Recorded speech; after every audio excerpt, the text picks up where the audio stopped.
The storm had already erased the path to Blackglass Point when Silas Reed saw a shape where no one should have been. Not on a night like that. Not in a boathouse half buried by sleet. He thought it was driftwood. Then the shape moved, and pinned to the sleeve of the half-frozen girl was a note. Hide her. Harbor men will kill for what she knows. That should have been enough to make him walk away. Instead, he lifted her out of the boathouse, carried her uphill through the storm, and brought trouble straight into the one place on earth he had built to stay alone. In December of 1907, Blackglass Point was the kind of lighthouse the world forgot on purpose. A white tower above black water, a keeper's cottage lashed by sleet, and one man, Silas Reed, who liked the job because it asked almost nothing from him except discipline. The sea did not want conversation. Neither did he. That evening, with ice stinging the windows and the Pacific hammering the rocks below, Silas saw movement down by the boathouse. He took his rifle, buttoned his oilskin to the throat, and stepped into the storm. The boathouse smelled of wet rope, salt timber, and kelp dragged in by old tides.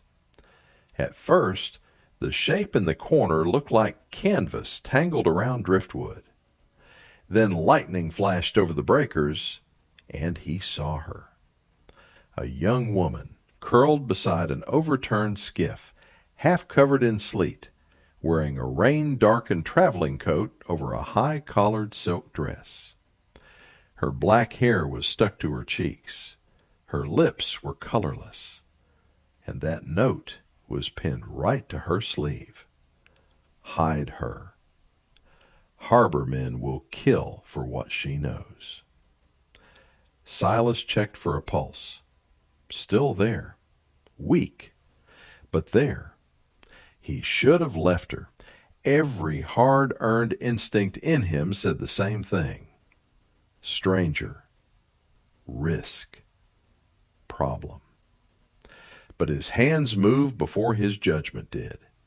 He carried her up to the cottage, laid her beside the stove, wrapped her in wool blankets, and sat across the room with the rifle on his lap, while the place filled with the smell of wet cloth, hot iron, and thawing skin. Hours passed before her eyes opened, and when they did, she did not wake like someone rescued.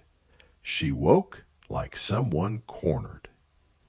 Her gaze swept the room once. Stove, door, window, rifles, him. "What is your name?" Silas asked. A long beat passed before she answered. May. Just that. No thanks, no tears, no story. For the next 3 days, the storm held the point in its fist, and May barely spoke. But the house changed around her. A tear in Silas's peacoat vanished under tiny, nearly invisible stitches. The lamp brass shone again. The chimney glass was cleaned before dawn. His tools, usually scattered by habit, started appearing in neat rows on the bench. Silas watched all of it. And he tested her. Table, untouched. He left the door unbarred. She never ran. He climbed the headland with his spyglass and watched the cottage from the ridge. May sat by the stove, mending a chart case with the stillness of someone conserving strength, not enjoying peace. Her hands told him more than her silence did. Slim, but not soft. The skin at the base of her fingers was thick from work. A pale scar crossed one wrist. And once, when he came in early from the lantern room, he found her holding his service revolver. Not aiming it, just weighing it. She set it down before he said a word. "You know how to use that?" he asked. "Yes." "Who taught you?" "My father." Then silence again. On the fourth morning, the storm finally broke. Sunlight hit the sea like cold steel, and 3 riders appeared on the south ridge. Not fishermen, not ranch hands, not men who had come to ask directions. They sat their horses above the point and studied the lighthouse with the patience of men pricing a coffin. May saw them before Silas spoke. The color left her face, but not the control. "Friends?" he asked. "I have none." "Then give me the truth." She kept her eyes on the ridge when she answered. "My father kept the port books for Gideon Vale, the books that could be shown and the books that could not." Silas said nothing. The hidden ledgers named officials who were bribed, ships sunk for insurance, men beaten or drowned after asking for wages, land taken before the rail spur reached the harbor. My father copied everything. Then she touched her temple.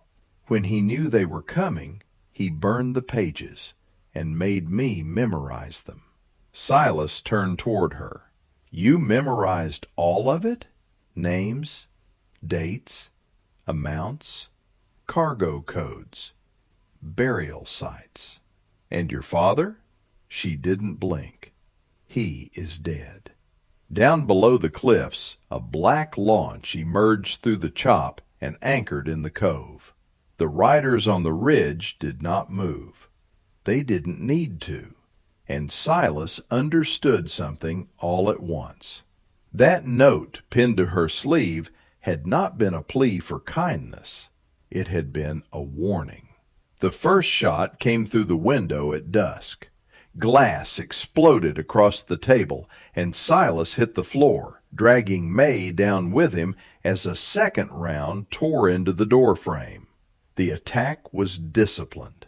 1 shooter on the ridge, 2 moving low through rock and drift grass below the cottage.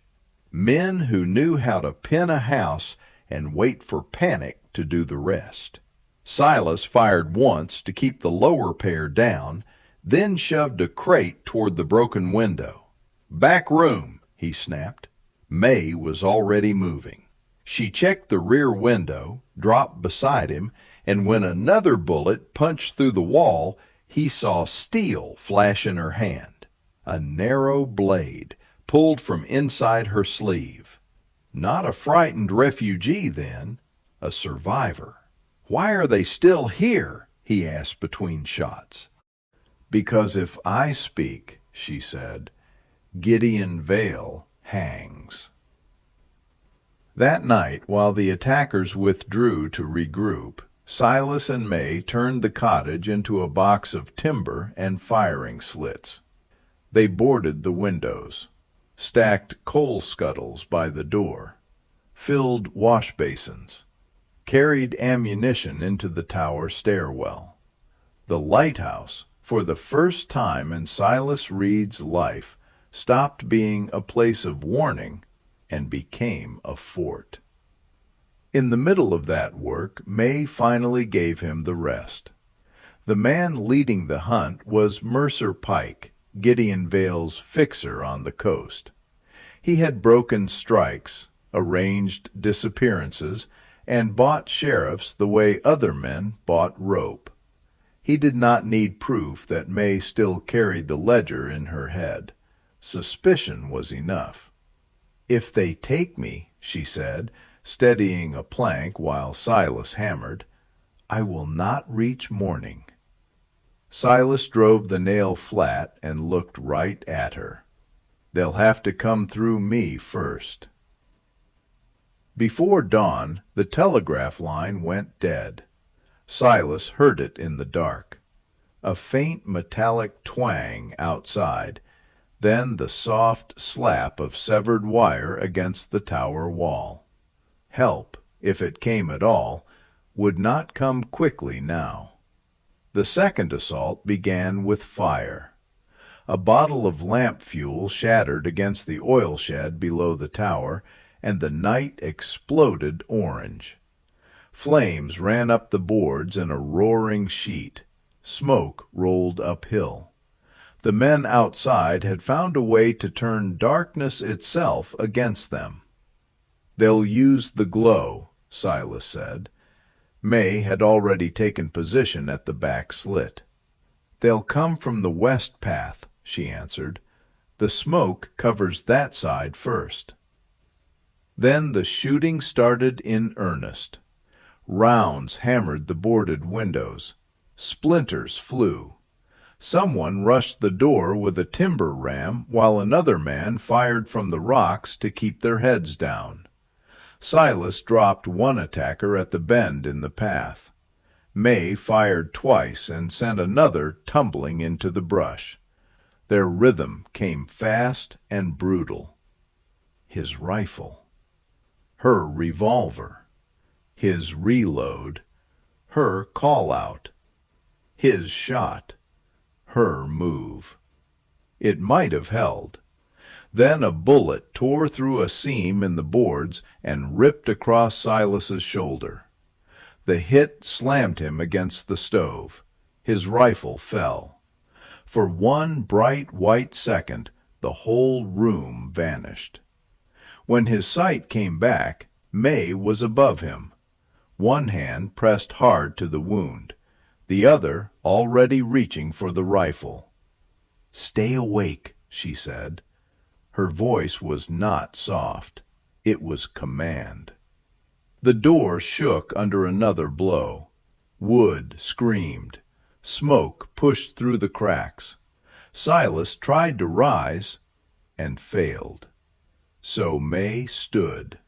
She moved between the firing slits with startling precision, never shooting twice from the same place. She used his rifle from a kneel, bracing the stock against stacked coal buckets to control the kick. When one man lunged through the half-broken doorway, she shot him at point-blank range with Silas's revolver and kicked the body back into the threshold before the others could use it as cover. Outside, Mercer Pike roared orders from the yard. Inside, the girl Silas had found half frozen in the boathouse turned into the deadliest thing on the point. But even that would not be enough if the lighthouse went dark. The fire below was spreading toward the service shed, and if it reached the spare kerosene or cracked the tower feed, Blackglass Point would become a blind stone chimney over a graveyard of rocks. May understood that before Silas said it. "The light," she said. He swallowed through pain. "Keep it alive." Together they climbed the spiral stair toward the lantern room, Silas half stumbling, May half carrying him, his shirt dark with blood beneath a sling she'd tied from a torn curtain. Wind battered the glass above them. The tower rang with gunfire, fire, and the iron groan of the fog bell below. By the time they reached the top, the lantern room glowed gold over black sea. For one impossible second, it was beautiful. Then a shot cracked from the gallery outside, and one pane starred white near May's head. Mercer Pike had climbed the outer iron stairs. Silas dropped behind the lens housing and tried to steady his pistol with one good arm. May crossed to the signal shutters, her face cut by moving bands of light. "What are you doing?" he demanded. "My father taught me harbor code," she said. "If the cutter north of Tillamook is on her patrol line, she'll see this. You signal now, they'll know where you are." She looked straight at him. "They already know." She yanked the lever. Across the sea, the beam changed. No longer the smooth sweep ships expected from Blackglass Point, but a hard, clipped pattern. Distress. Armed assault. Keep her down. Send cutter. Mercer Pike understood the instant the light began to stutter. He came through the shattered gallery pane with a pistol in one hand and a boarding hook in the other, coat snapping in the wind, face blackened by smoke and salt. "You stupid little book," he snarled. "You should have drowned in the bay." Silas fired first and missed wide. The recoil twisted his wounded shoulder so hard he nearly blacked out. Pike fired back. Brass screamed off the lens housing. May didn't shoot. Instead, she grabbed the auxiliary reflector screen and kicked the lamp angle hard. The full white blaze of the Fresnel beam hit Pike in the face at arm's length. He staggered, blind, cursing, one boot slipping on broken glass and sleet. May drove forward with the iron shutter bar like a spear. It hit Pike square in the chest and sent him crashing into the gallery rail. The rail held for half a second. Then the old bolts tore loose. Pike vanished into the dark beyond the light. Only after the scream was gone did Silas realize the beam was still talking to the sea. May threw the shutters again, once, twice, again. And out beyond the reef a horn answered through the storm. Not the fog bell, not the wind. A cutter. Morning came pale and merciless. The fire below had burned itself out into steaming black ruin. 2 of Pike's men lay dead in the yard. 1 had crawled as far as the bluff before bleeding into the sedge. The last surrendered when the Revenue Cutter Service launch rounded the point beneath the tower. Silas gave his statement in pieces, pale from blood loss, seated on an upturned crate while a government surgeon stitched his shoulder. May gave hers in full. Names, dates, payments, cargo diversions, insurance fraud, murder orders, bribes to customs men, judges, and 1 state senator. She did not hesitate once. By March, Gideon Vale was under arrest in Portland. By June, 3 harbor officials had turned state's evidence, and the newspapers were printing words they had once been paid to ignore. Silas repaired the tower glass before the thaw was finished. May stayed first because the roads were mud, then because the questions in town were too many, then because leaving began to feel less natural than staying. She took over the station ledgers, then the signal log, then the store's inventory. By summer, there were 2 cups beside the stove instead of 1, 2 voices in the watch room, 2 shadows crossing the gallery at dusk. Neither of them spoke grandly about what had changed. They didn't need to. One evening, late in the season, the sea lay calm beneath a copper sky. Silas found May in the lantern room, writing the weather entry in her neat, deliberate hand. The point was quiet again, but it was not the old quiet. "You could leave now," he said, "if you wanted." May looked up at him. The wind moved a loose strand of black hair across her cheek. She tucked it back with ink-stained fingers and gave the faintest hint of a smile. "I know," she said. Then, after a beat, "So could you." Silas looked out over the darkening water, at the light he had once tended only to keep strangers away from the rocks. Somehow, in the worst storm of his life, it had done the opposite. It had guided one hunted soul safely ashore. and in saving her it had taught one solitary man that a life built for silence did not have to remain empty. That winter, Blackglass Point still stood alone against the Pacific. But for the first time in years, its keeper did not.